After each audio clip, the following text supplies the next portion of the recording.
Welcome back. I'm Kim Bailey, she's Fulyana Osborne, and this is Inside Exec. Today we have a topic that we've been requested to consider and talk about, and that's the appropriateness and the divisiveness of discussing politics or using politics, the political arena, and in terms of the outside political arena, not office politics, at work. To be precise, this request came to us from the US, so I don't think anybody will be surprised. Of late, it's been very dominant in every conversation. Firstly, the elections, then the new president, and so on and so forth. And what people are asking us is that every day they come into the office, this topic is being discussed, and it's been discussed at length, and some people are not comfortable to spend that much time on it, or let people know what they really think. And if they don't let people know what they think, they get picked on for either hiding their feeling or maybe sharing a different viewpoint. So the question to us was, how appropriate is it to do that, and what's the best way to behave? I think if we looked at it in terms of our Australian audience as well, it would be situations where perhaps, again, it might be the decisions of the people in Canberra, it might be decisions of your local political organisations, it might be the football in every state in this country, It might be some topic that is perhaps politically related, like immigration or marriage equality, or topics that are in the social area that are being brought into the work arena. So in that sense, we're going to talk about when we talk about one particular topic of these discussions, we mean it in terms of all of those areas that might be affecting your work discussions or your work time. This is a really good point, because it will also help then how you would present yourself or how you would interact on whatever topic. So let's say it is the political discussion about the politics of the day, and somebody say, well, what do you think? I think you should always feel comfortable to be yourself and say, I don't feel comfortable discussing it, or I don't really like to discuss it, or to be honest, I feel we're spending too much time on it at work. The other thing is build it in so it's not about whatever they're saying. So you say, I would be giving you the same view and the same approach if we're talking about the TV show on last night or the football game. It's about your general view about what you should discuss at work, and not be pushed into participating when you don't want to. And I think that then leads us back a step to thinking about actually being prepared for this situation, because it is going to occur, and it's going to occur more than once in your working life and more than once a day sometimes. So why not be prepared for the situation? Why not have, just as we recommend you have an audio logo that presents you quickly and easily to other people you're meeting, why not have a ready response for this situation so that you've thought about it beforehand, you're not put on the spot, so that when you are asked what you think, you trot your standard response, which is, well, as you would know or as you may not know, depending on the situation, I am not comfortable taking part in discussions that are outside of the work environment situation when I am at work. I'm happy to, if you are, I'm happy to discuss these sorts of things in a social environment, but I don't do it at work. And be very, very specific about the decision that you've made, so that there's no opportunity for them to whinge and to say, oh, but what do you really think? Oh, just tell us, just give us a yes or no.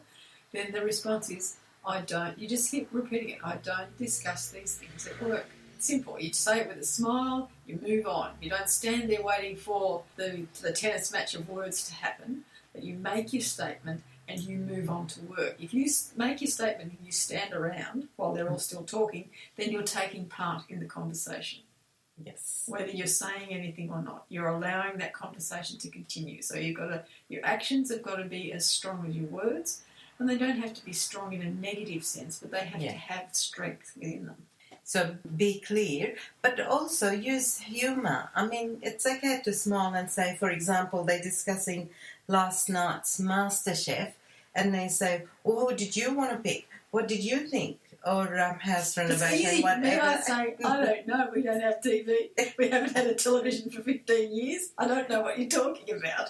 See, and people will stop asking it, and when they ask it they again, just look at me strangely. It's like, you don't have a TV. It's like saying you don't have a mobile phone, which I do, but they just can't get past that. And it doesn't matter how many times you say it. See, this is another important thing. It doesn't matter how many times you say it. People will forget.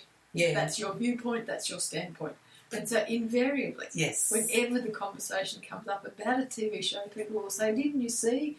Well, aren't you worried about this?" And I'll say, "No, because I didn't see it, because I don't have a TV, or I didn't read it in the paper because I get my news a different way." Yes. Or you say, "Look, you know that I'm not really interested in car racing or football or home renovations or whatever the topic is." Say, well, what was the first example she gave us? A cooking show.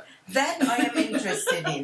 Now, and then people would know that you've done your humour. And again, like Kim says, look, I am interested, but really not now. There was an example that someone gave me, and that is, it was to do with, in the football season, in Australia that is, and as predictable as it is, every Monday after the weekend, at least there'll be an hour worth of discussing the games, who won, who lost, what the referee do, what they didn't do, etc. And that goes on and on. It got to the point that some people were really annoyed in the time it's taking. Others, they annoyed because the topic to them is very boring. And others is because they're getting too passionate about it. All the things that we said can work from time to time for different things. In this case, they agreed on a structured approach. And the structured approach was, this is going to happen. We are going to discuss it.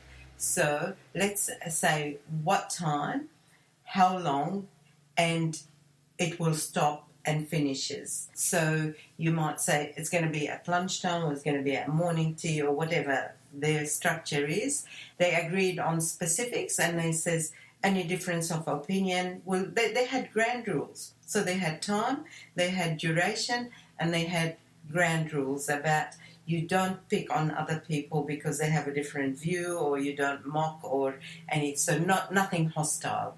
You just give your opinion and move on. That can work in any situation. And that's a good approach in a broader sense. That's a very good approach because it does build a team. It does, well, not so much build a team, but it does allow people to get to know others in the organisation in an environment that is not work-related.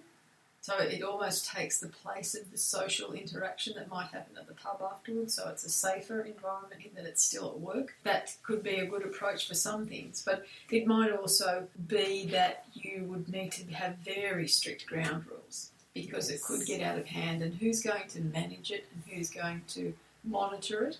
And the sense of safety in that environment when you start to talk about your personal views. You know, if it was a political one, for instance, that talking about your personal views and then missing out on a promotion, you'd have to think, I wonder if it was what I said at that morning tea meeting we had. We might well spill over to the work politics side of things. So whilst it's a very good plan, it has to be managed very, very carefully. The ground rules have to start off with the respect, and certainly in the example that was given to me, they're talking about the respect is, first of all, we respect the right of the people who do not want to participate, and the people who don't want to participate, we respect the fact that the others do, and not to make snide comments about, they're having the football discussion this morning. And then within that is the sort of things that Kim said, and that is saying, okay, so we just, whenever it gets very opposite ends, we agree to disagree and move on. And the fact that you're limited to 10 minutes, 5 minutes, whatever it is, that would be a good thing because it just saves you getting too deep into it. And if you want to talk about it more, do it in your own time, outside work.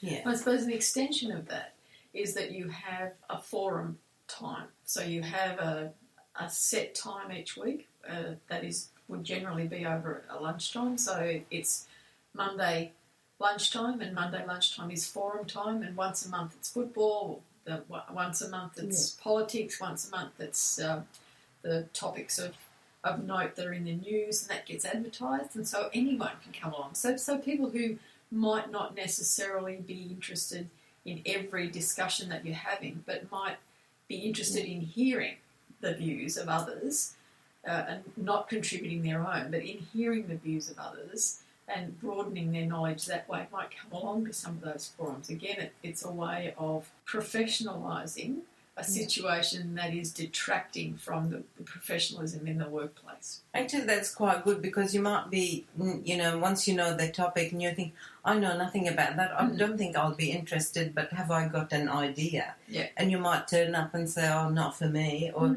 oh, I'm actually interested in that. Now they talked about this show, I might watch it, or whatever, right. you know. But it's just another way of getting information and of learning about things in an environment that is not pressuring you to produce a result necessarily. What do you know? This might also lead to this concept, and this idea might lead to innovation within the workplace, because it's informal, because it is by the team members. It might end up saying, let's talk about everything digital. Let's talk about everything technology. And where do you think this is going to go? And guess what happens when people start talking? Ideas come, and then you end up being inventive as well. So there is a very, very plus side, not just a downside for these things.